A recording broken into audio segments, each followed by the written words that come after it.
Europe 1, il est 8h53. Thomas Soto, 6h-9h sur Europe 1. Le débrief de la matinale, les temps forts de ce que vous avez entendu ce matin sur Europe 1. Notre journaliste Chloé Triomphe nous le révélait dès 7h.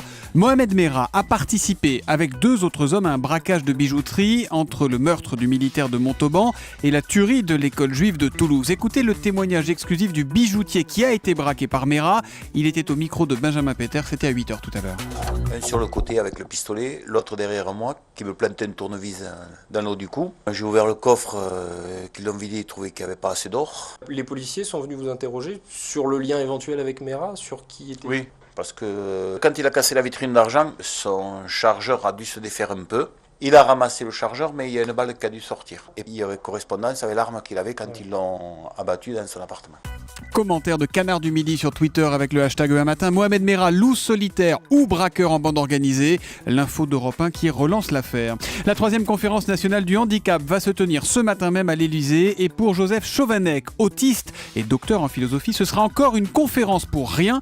Écoutez, il était mon invité dans la question qui fâche de 7h15 sur Europe 1. C'est un peu ce qui se passe depuis justement 10 ans, 20 ans, 30 ans.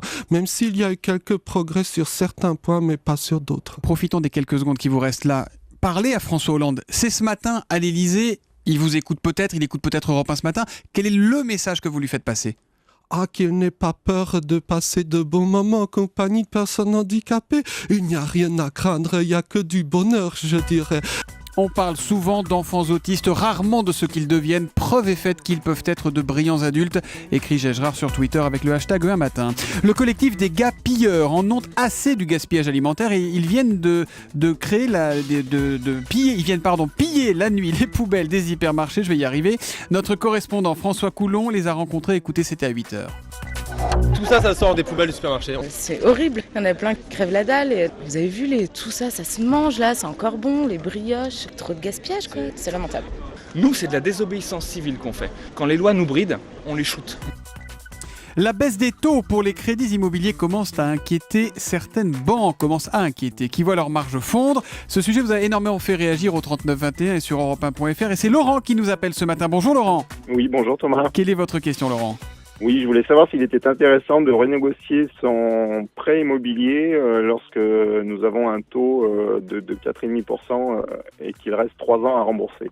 Ah bah voilà un cas pratique et très concret. Je me tourne vers le chef du service économie d'Europe 1. C'est Emmanuel Dutheil. Alors, oui ou non, il renégocie Laurent ? Déjà, merci à Laurent de nous avoir appelés. Alors non, c'est pas pour lui très intéressant de renégocier. Pourquoi ? Parce qu'il faut renégocier son prêt dans le premier tiers du remboursement, puisque c'est là que l'on rembourse le plus d'intérêts et quasiment pas de capital. Donc c'est là où vraiment on a le plus de marge avec nos banquiers. Alors je connais pas la durée initiale de votre prêt, Laurent, mais s'il vous reste que 3 ans, c'est-à-dire que vous remboursez déjà uniquement le capital. Le capital, c'est le prix de l'appartement d'une certaine manière ou de la maison. Il y a donc pas d'intérêt à renégocier. Et pour ceux qui nous écoutent, quand vous avez un prêt aux alentours de 4,5% aujourd'hui, c'est intéressant de renégocier parce qu'on estime qu'il faut environ 1 point entre les taux actuels et le taux que l'on a pour vraiment avoir une marge de négociation avec sa banque. Voilà, et si Laurent veut une étude approfondie, on lui donne votre 06 et puis vous traitez son dossier. Merci Emmanuel Dutheil, chef du service économie d'Europe 1.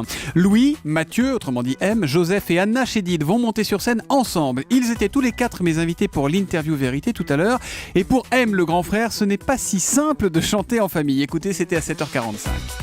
Déjà, quand on est sur scène, on triche pas. Mais alors, carrément en famille, là, t'es carrément démasqué, quoi. C'est-à-dire que tu es obligé d'être toi-même encore plus.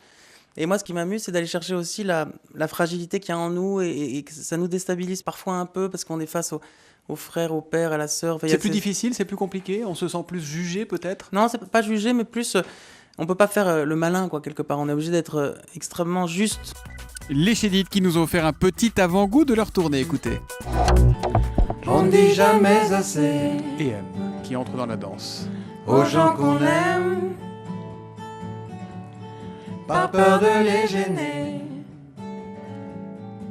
Qu'on les aime, on leur dit jamais assez. Que sans eux, sans elles, on serait même pas la moitié. Voilà, on ne dit jamais assez aux gens qu'on aime, qu'on les aime. C'est une chanson composée par Louis Chédid. J'adorais les Jackson 5, j'adore les Chédid Fort, nous écrit Tell the Truth sur Twitter. Autre réaction, merci la famille Chédid pour ce moment sur Europe 1. You made my day, en anglais avec un petit cœur, et ça c'est signé Tatiana Pekanak.